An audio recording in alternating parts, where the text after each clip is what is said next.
Megastar Shakib খানের বরবাদ সিনেমায় দর্শকদের মুখে মুখে বহুল প্রচলিত সংলাপ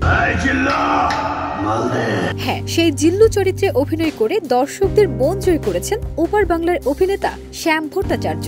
বাংলাদেশের দর্শকদের ভালোবাসা পেয়ে ঢাকায় ছুটে এসেছেন তিনি। এখানে 2-3 দিন থাকার পরিকল্পনাও রয়েছে তার।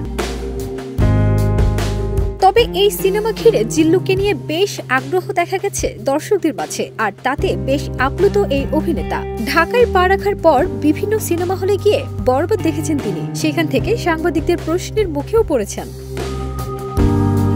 তবে সম্প্রতি এক সাক্ষাৎকারে পারিশ্রমিক নিয়ে প্রশ্নের মুখে পড়তে দেখা গেছে অভিনেতাকে। শ্যাম ভট্টাচার্য বলেন, এটা বলা যাবে না, তবে খুব একটা বেশি না। প্রজেক্টটা বড়, আমি জানতাম না, তবে অসন্তুষ্ট না। আর আমি শাকিব স্যারের সঙ্গে কাজ করতে চেয়েছিলাম, তো যেটা আমাকে অফার করা হয়েছিল আমি ওটা নিয়ে আর দর কষাকষি করিনি। তো যেটা আমায় অফার করেছিল সেটাতে আমি আর ওটা নিয়ে আর কিছু করিনি, দর কষাকষি কিছু করিনি। শ্যাম ভট্টাচার্য বলেন, আমি সবে শুরু করেছি। অভিনয় জগতে যারা আছে আস্তে আস্তেই এটা বাড়ে। ছবি করা মানে একটা চান্সও দেওয়া।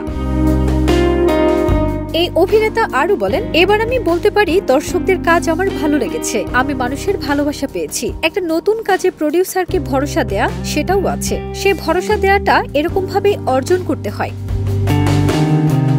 এরপর বাংলাদেশের সিনেমার অফার পেলেও কাজ করবেন এই অভিনেতা। পারিশ্রমিক প্রসঙ্গে জানালেন, তিনি অবশ্যই পারিশ্রমিক তখন বাড়িয়ে নেবেন। বলেন, 100 বার চেষ্টা থাকবে বাড়ানোর, নিশ্চয়ই বাড়াবো।